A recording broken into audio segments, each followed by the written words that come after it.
Bore da anwyl gyfeillion. Hyfryd eich gweld chi ar hael yn tywynnu na chi bore yma. Rhyw deimlad o wanwyn ar y ffordd gobeithio. Y dydd gwyl dewi hapus i chi, na fore da ni'n dathlu yma, ond mae'n hyfryd gweld gymaint ohonach chi'n cadw'r yr wyl. Felly, yr hysbysiadau. Bydd ein bore coffi masnach 10 yn cymryd lle.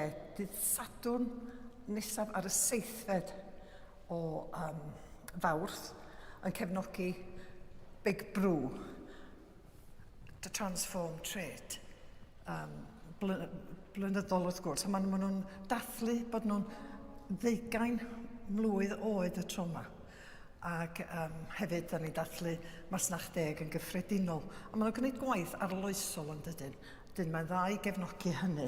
Ac mi fydd yna nwyddau arferol ar werth, ond bydd hefyd stondinau, gemau, cwiz a stondin gwybodaeth ac stondin gacennau. A fydd yna gyfle hefyd dipyn o hwyl o blasu a rhoi barn ar nifer o nwyddau newydd.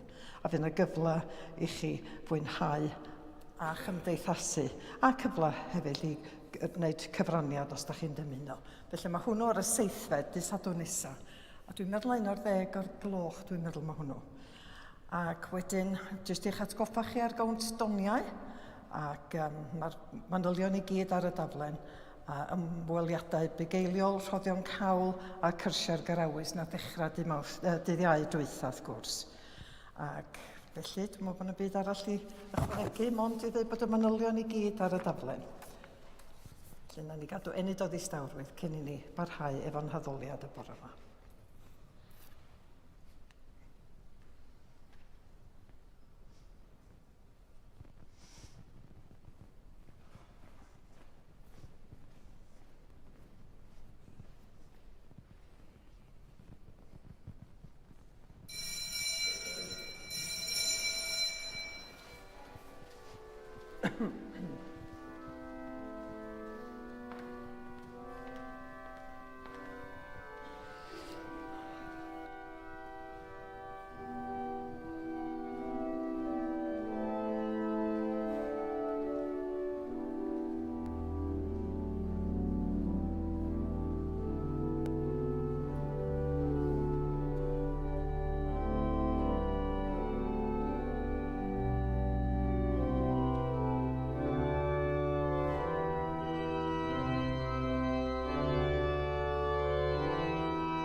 Yn enw'r Tad a'r Mab a'r Ysbryd Glân.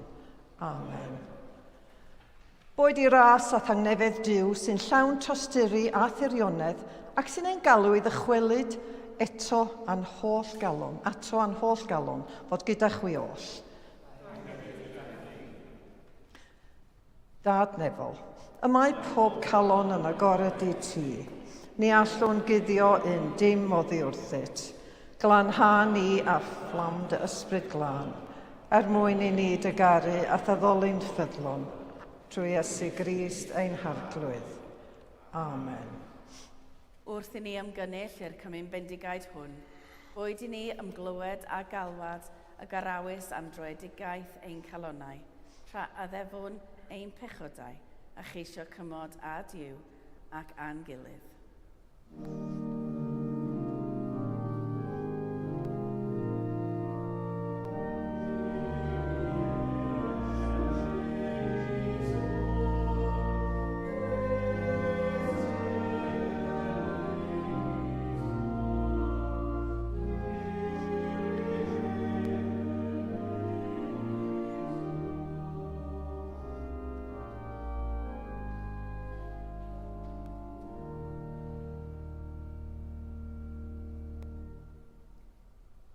Dad nefol, Yr ydym wedi pechu ar feddwl, gair a gweithred. a heb wneud yr hyn a ddylem. Mae'n wir gennym, Ac yr ydym o ddifri fyned i farhau. Mwyn dy fab Iesu Grist a fe farw drosom, maddau ein i'r cwbwlaeth heibio, ac arwain ni yn ei ffordd ef i gerdded fel plant y goleuni. Amen. Yr holl alluog Dduw sy'n maddau i bawb sy'n wiredifeiriol a dy garhaw wrthych a'ch rhyddhau o bechod, eich cadarnhau mewn daioni a'ch cadw yn y bywyd tragwyddol, trwy Iesu Grist ein harglwydd. Amen. Gweddiwn. Holl alluog Dduw, wyt yn dangos i'r sawl sydd ar gyfeilio'r lewyrch dy wirionedd, mwyn iddynt ddychwelyd i ffordd cyfiawnder. Caniatáu bawb a dderbynir i gymdeithas crefydd Crist, wrthod y pethau hynny sy'n wrthwyneb i'w bedydd, a chanlyn yn ffordd Iesu Grist ein harglwydd, sy'n fyw ac yn teyrnasu gyda thi a'r Ysbryd Glân yn un Duw, yn awr ac am byth. Amen.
Darlleniad o lythyr San Paul at y Rhufeiniaid.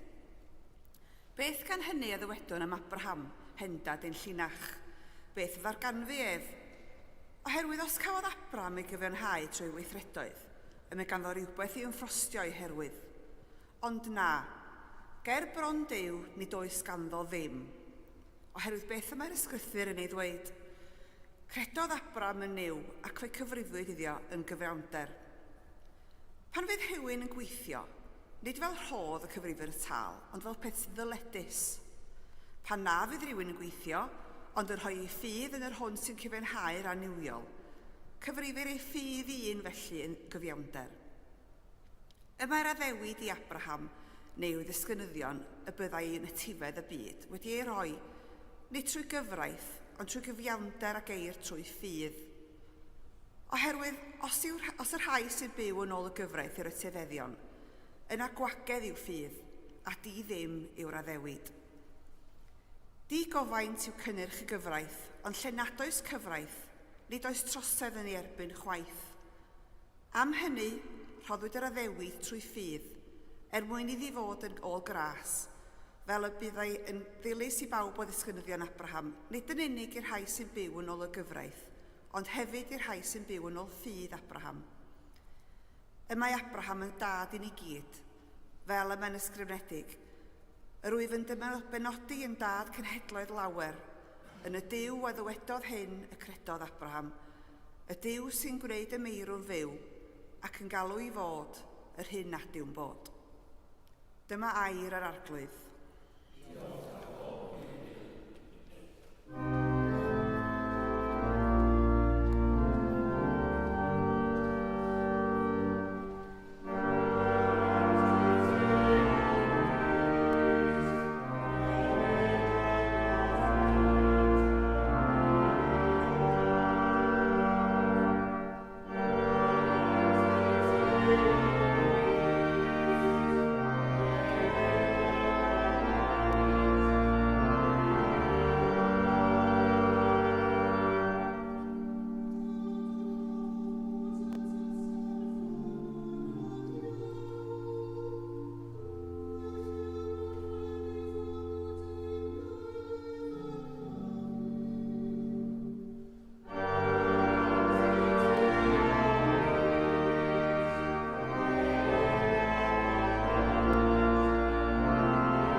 Yr arglwydd a fo gyda chwi.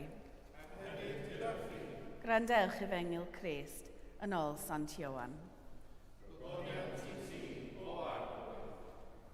Roedd dyn o blith y Phariseiaid o'r enw Nicodemus, aelod o gyngor yr Iddewon.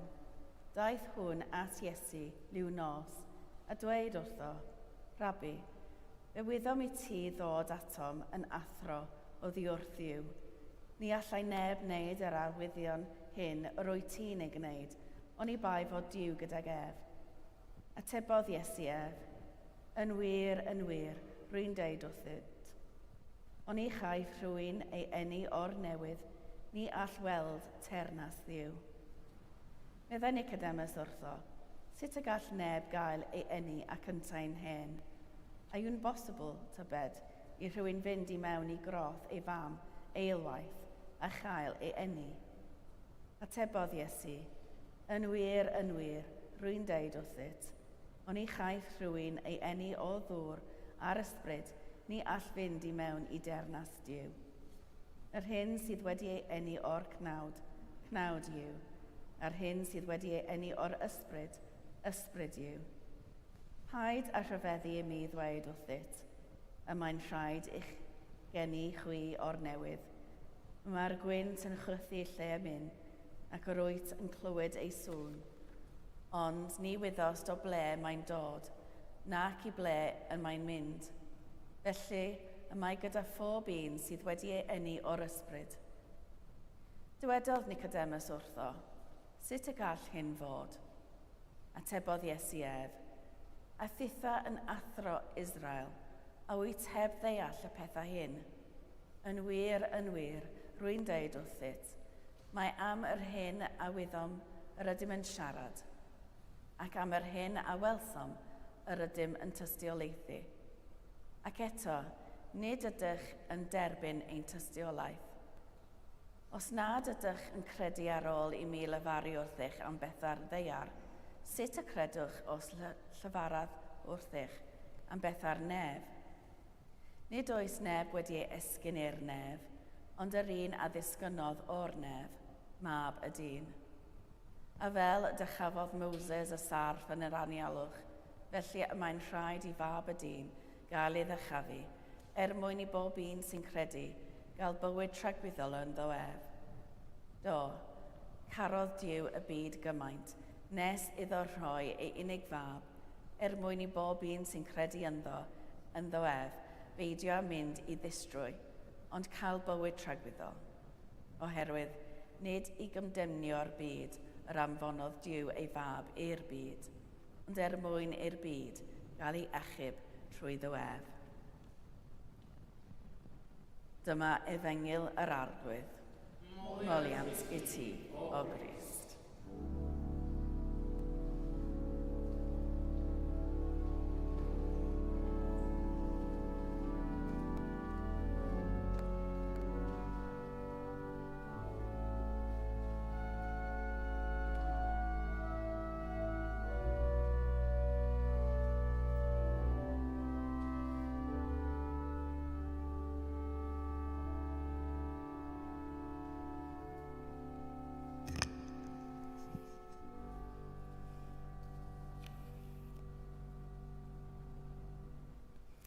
Yn enw'r Tad a'r Mab a'r Ysbryd Glân. Amen.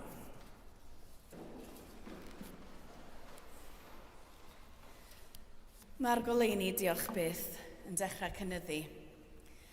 Wrth i'r dyddiau ymestyn, rwy'n gallu teimlo fy hwyliau'n codi tipyn bach. Dim mwy o ddeffro yn y tywyllwch a dod adref yn y tywyllwch. Mae'n gwneud i fi deimlo bod gen i chydig mwy o amser. Dwi yn licio'r tywyllwch, a dweud y gwir. Dwi'n caru newid y tymhorau. Mae'r nosweithiau hir yn caniatáu nosweithiau clyd, cwyl cerddi, tana gwyllt a goliadau'r Nadolig. Ond ar ôl rhai misoedd, mae'n braf cael newid tydi. Mae'r tywyllwch yn gwneud i ni werthfawrogi'r goleuni. Yn aml, rydym yn meddwl bod y tywyllwch yn beth drwg. Os ydych chi erioed wedi gwylio drama drosedd neu ffilm arswyd, mae'n rhan fwy o'r pethau drwg yn digwydd yn y tywyllwch. Bydd rhywun yn cerdded i mewn i dŷ dywyll. Yr ydych chi'n gwybod bod rhywbeth drwg yn llechu y tu ôl i rhyw gornel. Pam na fydden nhw byth yn troi'r goliadau ymlaen mewn ffilmiau? Wrth gwrs, mae'n fwy dramatig yn y tywyllwch. Felly, yn aml, rydym yn meddwl bod y tywyllwch yn beth drwg. Wrth gwrs, mae'n rhywbeth gwahanol tydi, y tywyllwch a'r goleuni. Yn aml mae gan plant ofn o'r tywyllwch hefyd.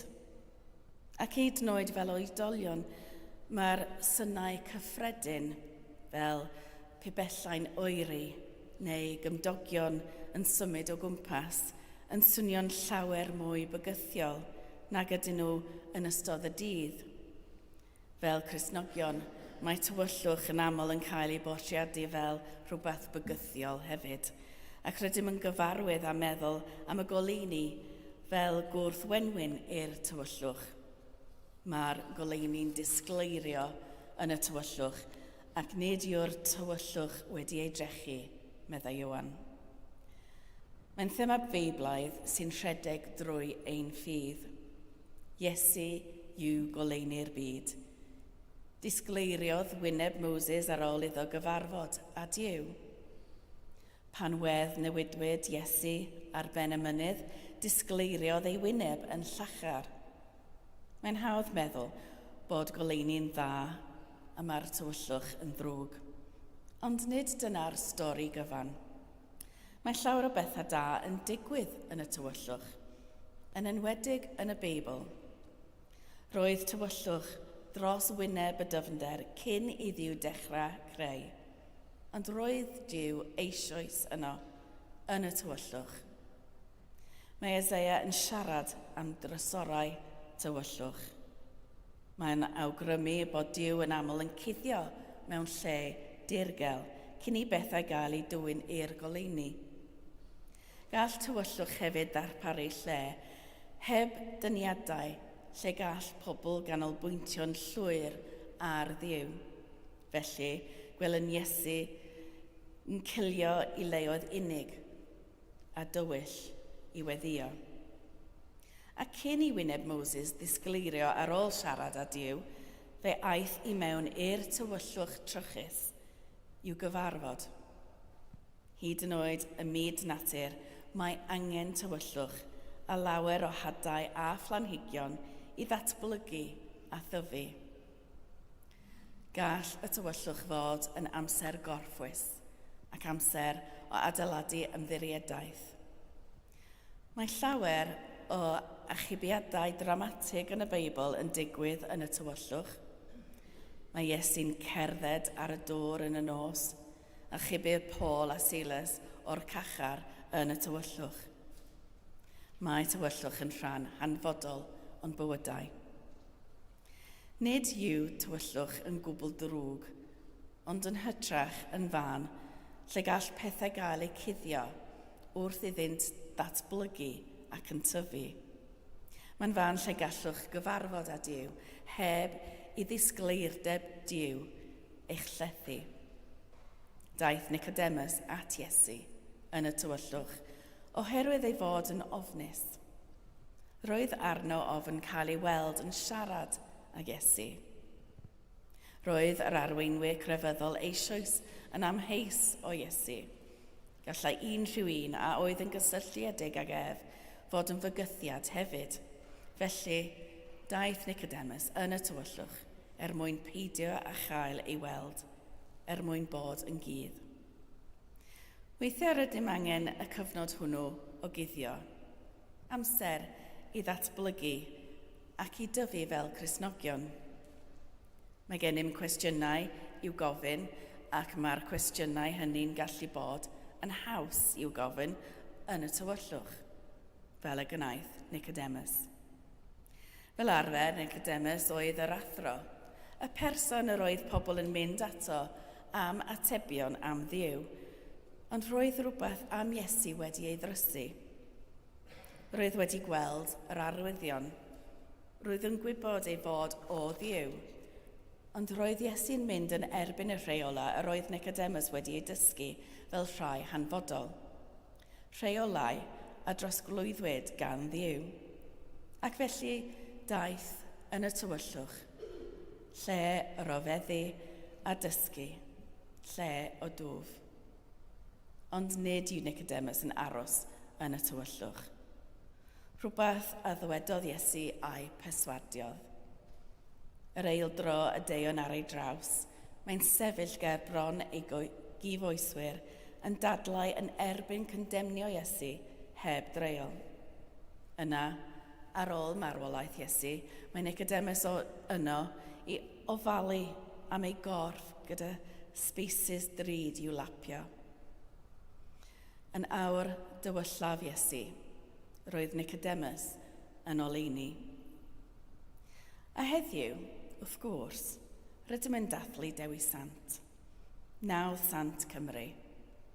Rwy'n siŵr mewn sawl ffordd fod Dewi wedi dechrau ei daith Gristnogol yn debyg iawn i chi neu minna. Fel yr holl saint, dechreuodd fel person cyffredin, dilynwr Crist, a oedd yn gofyn cwestiynau. A weithiau yn gofyn y cwestiynau hynny yn y tywyllwch, dwi'n siŵr. Yn eistedd mewn gweddi ac yn cilio i leoedd tywyll am atebion. Ond roedd rhywbeth am fywyd Dewi a'i gnaeth o sefyll allan. Efallai mai ei ymroddiad ychwanegol i Grist, neu ei brygethu medrus. Efallai nifer y bobl a ddaeth i gredu drwy ei dystiolaeth. Y rhai a gafodd ei hargyhoeddi o gariad Duw. Roedd rhywbeth amdano a naeth iddo ddisgleirio chydig yn fwy llachar wrth iddo fynd yn ddwfnach i ddirgelwch Duw. ac felly fe gwnaed yn saint. Byw bywyd syml, ond yn cwbl ymroddedig i Dduw. Wedi ei wreiddio yng Nghymru, yn byw oddi ar y tir ac yn dysgu'r bobl. Nid yw'r saint fel dewi yn wahanol i chi a fi. Maen nhw'n ddilynwyr Crist ac yn ddynt bydd tywyllwch a goleuni fel ym mhob person. Ond mae rhywbeth amdanynt sy'n disgleirio chydig yn fwy llachar. Ei ffydd, neu'r dioddefaint a dioddefasant, neu'r gobaith a roddant i eraill, roedden nhw'n byw eu bywyd yn llwyr wedi ei oleuo gan oleuni Crist. Daeth Nicodemus at Iesu yn y nos, yn chwilio am atebion. Roedd wedi ei argyhoeddi mai rhywun o Dduw oedd hwn, rhywun arbennig, ond roedd angen iddo wybod mwy. Mae tywyllwch yn fan lle gallwn gyfarfod â Duw. Mae'n lle o dwf a dealltwriaeth ddwfnach. Nid yw'n lle i'w ofni, ond y lle y gallwn ddod o hyd i oleuni cynyddol dealltwriaeth. Felly heddiw, rydym yn diolch am esiampl Nicodemus, am ddangos i ni y gall tywyllwch fod yn lle o dwf a dealltwriaeth dwfnach. Rydym hefyd yn diolch am Dewi Sant, am fod yn enghraifft ddisglair o gariad Duw, a lledaenir dealltwriaeth honno a'r cariad hwnnw ar draws yng genedl hon, ar draws Cymru. Amen.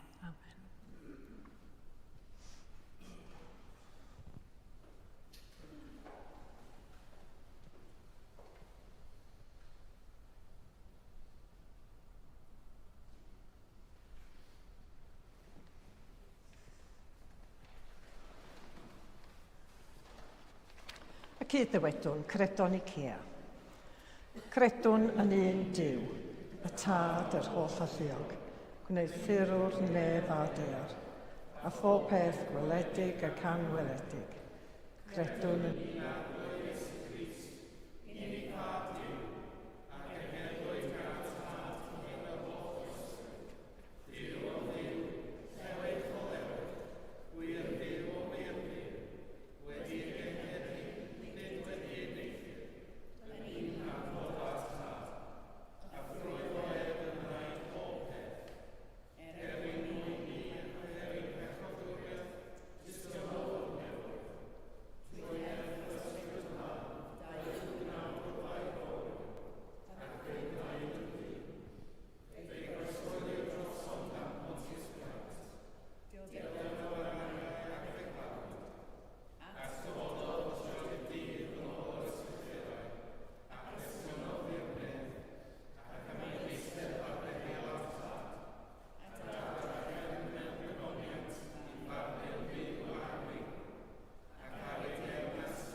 Trigarog a graslon yw'r arglwydd, araf i ddicio a llawn ffyddlondeb, na fod i ni fyth anghofio ei holl fendithion wrth i ni geisio ei farn mwyn y gorthromedig, ei faddeuant i bawb sy'n preswylio anglyn cysgod angau, a'i gariad a chybol i'r holl bobl. Felly gweddio.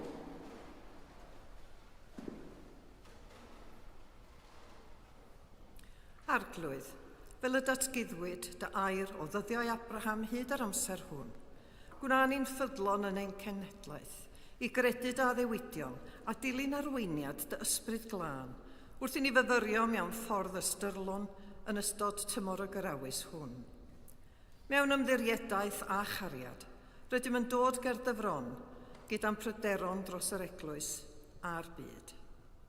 Gweddiwn dros dalaeth yr eglwys yng Nghymru, dros yr archesgob Cherry a Mainc yr Esgobion, dros yr esgob David wrth iddo barhau i geisio dy ewyllus, dda a pherffaith ar gyfer ei weinidogaeth yn y dyfodol, dros aelodau'r coleg etholiadol pan fyddant yn ymgynnull i etholesgob newydd ar gyfer esgobaeth Bangor, dros y deon Manon, gan o'n treisia'r holl dîm a'r gymuned yn y Gadeirlan ac yn eglwys y Groes, ac i bob un ohonom fel teulu Crist ym Mro Deiniol.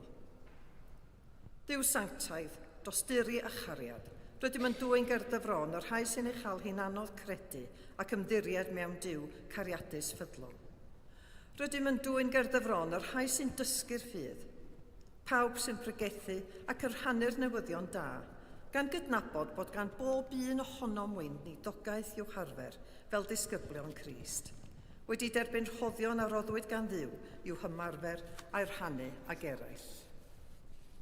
Rhwy'n i'r geiriau cywir, gweddiwn, ar gyfer pob sefyllfa a phob person, a galluogi'r had a heiwn i wreiddio a thyfu, ac o'r glistiau byd sy'n ymddangos yn fyddar i thair. Caniata i'r bywydau sydd wedi cwympo oddi wrth y ffordd gywir, gael ei hail eni. Arglwydd, tydi wyd dosturi a chariad, araf i ddigio a llawn trigaredd. Duw sanctaidd dosturi a chariad, rydym yn dwyn ger dyfron yr rhai y mae hawdurdod a'i penderfyniadau'n effeithio ar fywydau llawer o bobl ac iechyd y blaned. Rydym yn gweithio am sensitifrwydd ac onestrwydd, a'r nerth i gadw uniondeb, hyd yn oed mewn swyddi o bŵer. Mewn ychydig eiliadau o dawelwch, gadewch i ni chwilio ein calonnau wrth i ni ddwyn ger bron Duw yr holl leoedd hynny yn y byd, lle mae gormes, trafferth a thrais yn rhemp ar hyn o bryd, ac wrth i ni weddio am heddwch yn y byd. Wrth gwrs, da ni parhau i gofio pobl Gaza ac Israel, ac Wcrain a Rwsia, Mecsico ac ardaloedd yn yr Affrig, ond heddiw'n arbennig, da ni'n meddwl am y gwrthdrawiad rhwng yr Unol Daleithiau a Israel ac Iran, a'r effaith mae hynny'n mynd i gael ar y dwyrain canol. Felly mewn enid o ddistawrwydd, gadewch i ni gynnig ein gwyddiau i Dduw.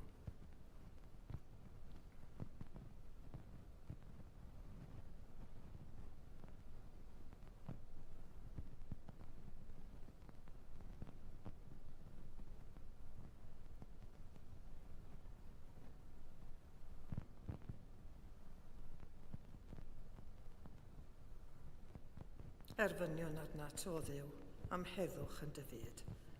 Arglwydd tydi wyd dosturi a chariad, araf i ddigio a llawn trigaredd. Duw sanctaidd dosturi a chariad, cadw ni ein teuluoedd a'n ffrindiau yn effro i dgalwad, wrth i ni ddod atat mewn cwestiynu, lleddfa ein hamheuon a'n hofnau, a'n adlafywyd newydd i'n cartrefi ar lleoedd lle rydym yn gweithio. Rydym yn dwyn ger dyfron yr rhai newydd anedig a'r rhieni, a phawb y mae eu hamgylchiadau teuluol yn wynebu newid. Rwy'n i'r hyblygrwydd ysbrydol i addasu i tharweiniad yn ein holl berthnasoedd ac yn anad dim yn ein perthynas â thi. Arglwydd, tydi wyd dosturi a chariad, araf i ddigio a llawn trigaredd. Yw sanctaidd tosturi a chariad, rydym yn dwyn ger dyfron bawb y mae salwch neu anaf wedi achosi aflonyddwch, ansicrwydd a'r posibilrwydd o newid hirdymor iddynt. Pawb sy'n canfod eu bywydau'n troelli allan o reolaeth, rhoeddynt wybodaeth ymarferol am dy bresenoldeb llwyr gariadus a di-gyfnewid, fel y gallant fod yn sicr o ddamddiffyniad tragwyddol ym mhob newid a thrafferth bywyd. Rhoddewrder i'r rhai sy'n ofni'r hyn sydd o'i blaenau, sy'n wynebu'r alwad i ymadael i ffyrdd newydd ac anhysbys. Gweddiwn am ei ti eu cadw nhw'n gadar mewn gobaith ac ymddirieddaeth. Da ni parhau weddio dros Elma, a Leslie, a Simon, a phw bynnag arall sydd wedi cael ei henwau ar y rhestrau gweddi ar draws Bro Deiniol. A da ni'n cymryd enid o ddistawrwydd i ddwyn unrhyw un arall yr sy'n ydyn ni'n ei adnabod ydym yn dyheu i weddio trostyn y bore yma.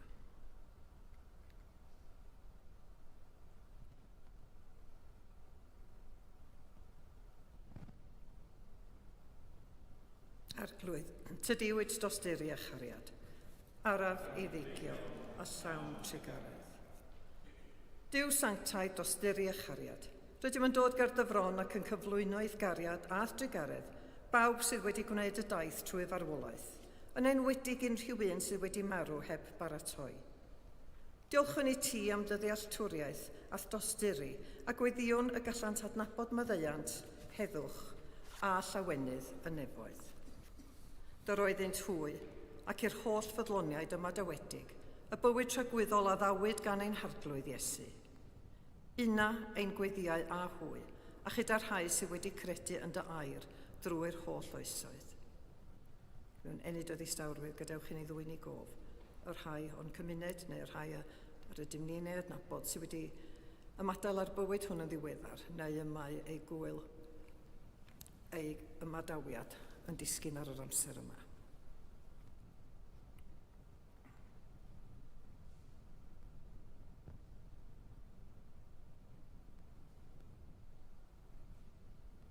Gorffwys tragwyddol dy roeddynt o arglwydd, a llewyrched goleuni gwastadol arnynt. Gorffwysed hwy mewn tangnefedd, a chyfodi mewn gogoniant.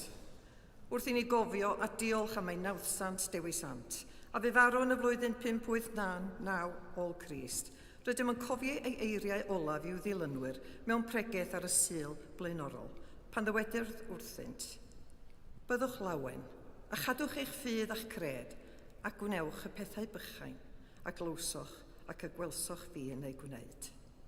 Felly, helpa ni arglwydd i roi sylw i'r pethau bychain yn ein hamser ni. Wrth i ni gofio'r arweiniad a'r cymorth yr wyt yn ei roi i ni, bob eiliad o bob dydd, rydym yn diolch i ti ac yn dy glodfori ddiw sanctaidd, oherwydd ti yn unig sydd â geiriau bywyd tragwyddol. Bydde di'r ysbryd glân gyfarwyddo a sancteiddio ein gweddiau hyn, a'n harwain ar ffordd gwirionedd.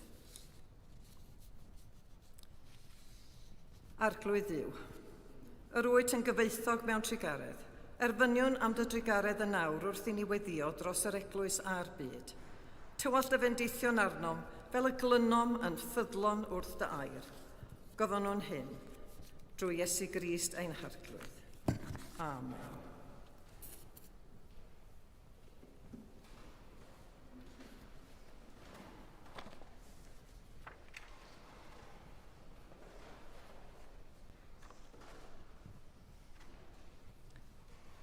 Am hynny, oherwydd ein bod wedi'n cyfiawnhau trwy ffydd, a mae gennym heddwch a Duw trwy ein harglwydd Iesu Grist. Tangnefedd yr arglwydd efo gyda chwi bob amser. A hefyd gyda chi. Gadewch i ni gynnydd arwydd o dangnefedd. Tangnefedd.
Bendigedig wyt ti ar glwyddiw o'r holl gariadigaeth.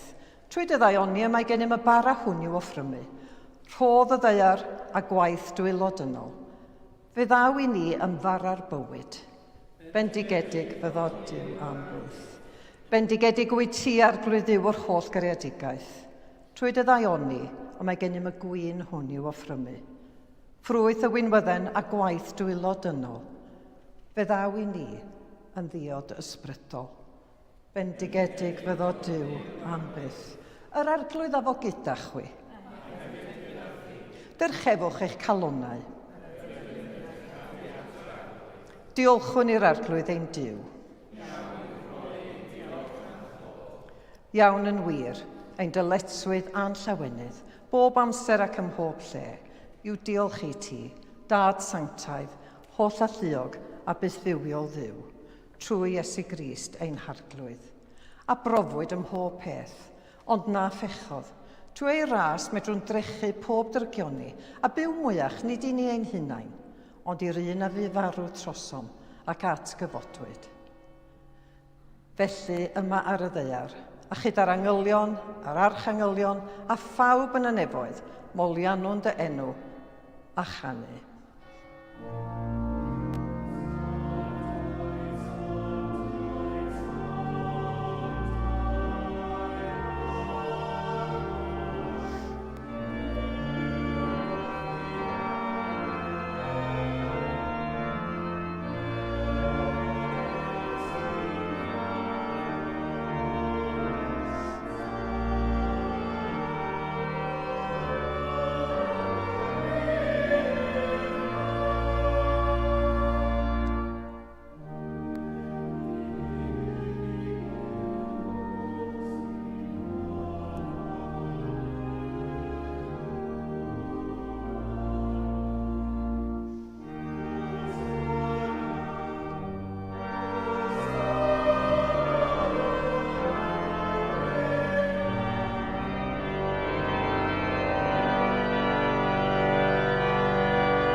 O Dad yn y nefoedd, gwrando'r weddi a gyflwynwn yn enw Iesu, trwy nerth yr ysbryd glân, yn dirion fel colomen. Bydded y bara hwn a'r gwyn hwn i ni yn gorff a gwaed Iesu. O Dad, cofiwn pan gafodd Iesu swper gyda'i ffrindiau, y noson cyn ei farw. Fe gymerodd y bara a diolch i ti. Fe'i torodd a'i roi i'w ffrindiau a dweud, cymerwch hwn a'i bwyta. Dyma fy nghorff a roddir drosoch chi. Gwnewch hyn i gofio amdanaf.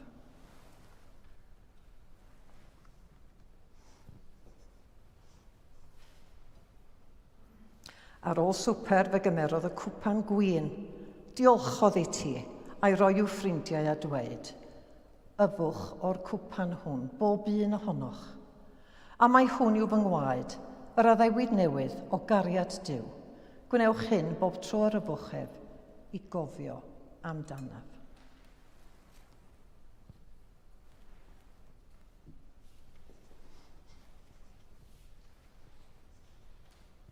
Gyda'n gilydd, cofion fod Iesu bob amser gyda ni a dweud, Bu farw Crist, atgyfododd Crist, daw Crist mewn gogoniant. O Dad, wrth i ni gofio dy fab Iesu Grist, a fu farw ar y groes ac atgyfododd, offrymwn i ti yr hoddion hyn, a'r holl roddion yr wyt ti'n ei rhoi mor hael i ni. Anfon dy ysbryd glân i fod gyda ni a phawb sy'n rhannu'r bara hwn, ac yn yfed o'r cwpan hwn. Helpa ni i ymddiried yno ti. Tyrda ni nes at ein gilydd a'n croesawu gyda dy holl bobl i deyrnas o goneddus Iesu. Ti, o Dad, be pob anrhydedd a gogoniant, trwy Iesu dy fab gyda'r ysbryd glân yn un Duw, yn oes oesoedd. Amen.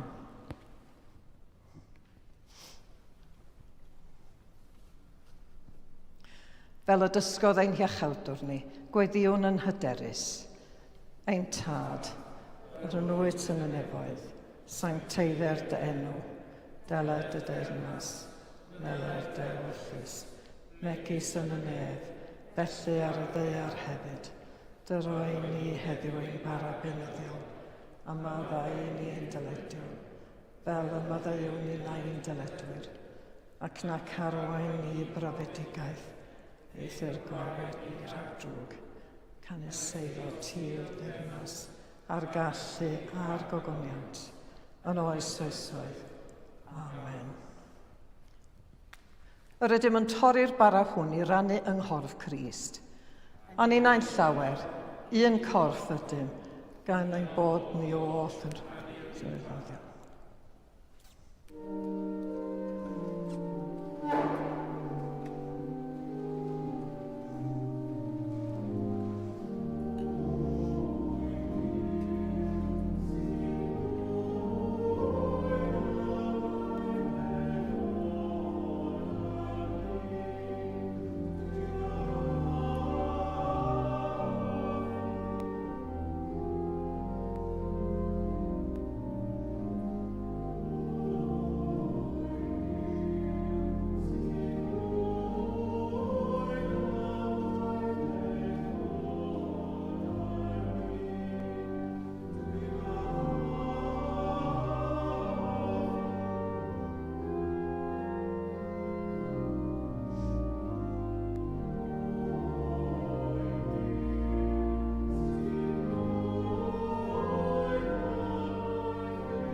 Rhoddion sanctaidd Duw ar gyfer pobl sanctaidd Duw.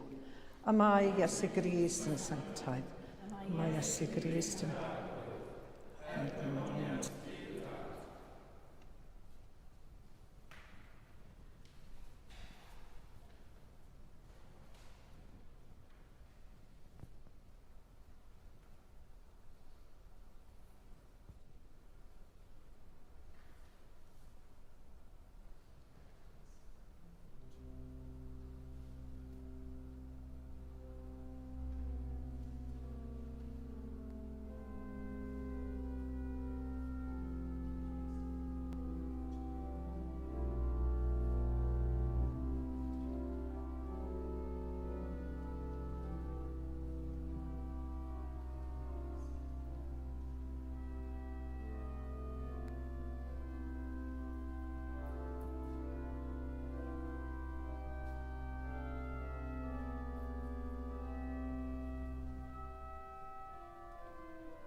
Diolchwch i'r arglwydd oherwydd graslon i wedd, ei gariad sy'n dra gywydd. Dduw tragwyddol, cysur y gorthrymedig ac iachawr y drylliedig, porthais ni wrth bwrdd bywyd a gobaith. Dysg i ni lwybrau a ddwynder a thangnefedd, mwyn i'r holl fyd gydnabod teyrnas dy fab Iesu Grist ein harglwydd. Amen. Yr arglwydd a fo gyda chwi. Rhodded Crist ras i chwi i gynyddu mewn sancteiddrwydd, i ymwadu eich chwi eich hunain, ac i godi eich croes a'i ddilyn ef, a bendith Duw holl a lluog y tad, y mab a'r ysbryd glân, a fo'n eich plith ac a drigo gyda chwi yn wastad. Amen. A gymodwyd a Duw trwy Grist, ac a wnaed yn greadigaeth newydd, ewch mewn tangnefedd i garu a gwasanaethu'r arglwydd. Yn enw Crist. Amen.